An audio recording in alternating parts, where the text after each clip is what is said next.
অভিনন্দন আর্জেন্টিনা। আসলে মনটাই আজকে ভরে গেল। অসাধারণ অসাধারণ খেলছিল কলম্বিয়া, কিন্তু ব্রাজিলের এত সাপোর্ট থাকার পরও কলম্বিয়া শেষ পর্যন্ত পেরে উঠল না। উস্তাদের মায়ের শেষ রাত সবচেয়ে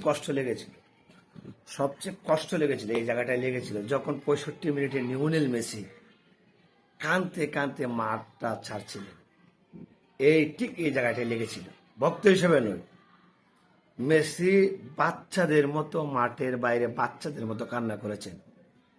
কি ভেবে কেঁদেছিল এটা জানি না, কিন্তু আমার মনে যে অনুভূতিটা বা আমরা সাপোর্টারদের মনে যে অনুভূতিটা ছিল এটাই যে আমি আর লড়াইটা করতে পারলাম না ডিমারিয়ার জন্য।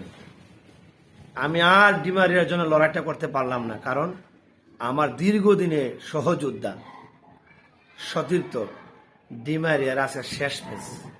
সেই ম্যাচে আমি লড়াইটা করতে পারলাম না। শুয়ে বাচ্চাদের মতো কান্নাটা দেখে আসলে আবেগটা ধরে রাখতে পারছিলাম না।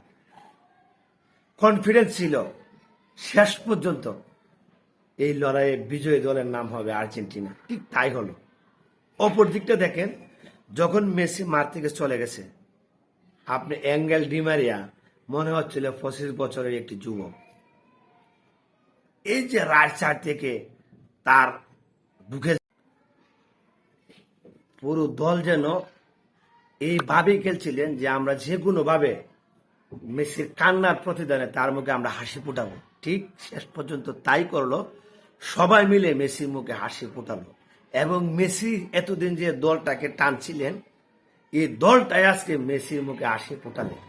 আর মেসি মাঠে থাকলে ভাল লাগে ভাই, ভাল লাগে। মেসি মাঠে থাকলে ভাল লাগে ভাই। তুই 26 বিশ্বকাপ খেলে যাস ভাই, 5 মিনিট খেল, 2 মিনিট খেল, ভাল লাগে ভাই। অ্যাঙ্গেল ডিমারিয়াকে মিস করব। অ্যাঙ্গেল ডিমারিয়া চলে যাওয়াতে আমরা আর্জেন্টিনার সমর্থক যারা করি আমাদের কলিজায় লেগেছে। মেসি চলে গেলে রে ভাই, আমরা হয়তো বা ভক্ত থাকবো, খেলার দেখবো, কিন্তু এই বেদনা এই কষ্ট আমরা আসলে সহ্য করতে পারবো না। কিন্তু আরেকটা পয়েন্ট ভাই, একটা পয়েন্ট, এটা আমার পয়েন্টটা আমার মনে হচ্ছে যে লিওনেল মেসিও কুপা লাস্ট ম্যাচ খেলে ফেলেছেন।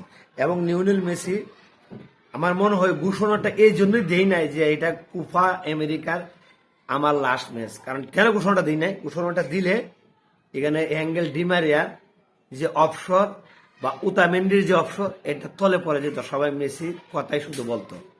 এটা কিন্তু মেসি কিন্তু বিলিয়ন, অসাধারণ মেসি, সে কিন্তু বলে নাই।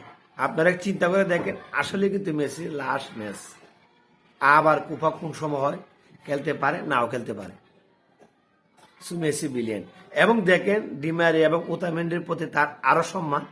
যখন ম্যাচটা উইন হওয়ার পরে ইয়েতে দিছিল, কাপটা দিতেছিল, তাদেরকে কিন্তু সে ডেকে নিয়ে আসছে যে তোমরা কাপটা নিয়ে যাও।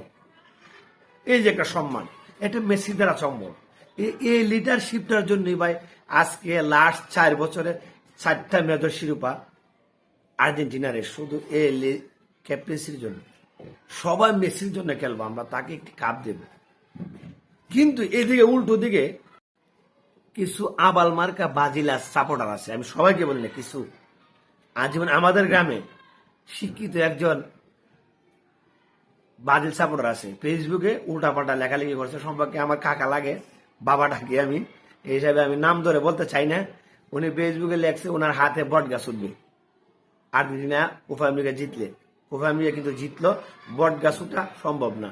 তারপরে সকালে লেখলো এই সেই কলম্বিয়া কুলপু টুলপু বিভিন্ন কিছু লেখছে। আপনারা আমাদের এলাকার গ্রামে যারা আছে গোকর্ণে ইউনিয়নে সবাই অবশ্যই বিষয়টা দেখছেন।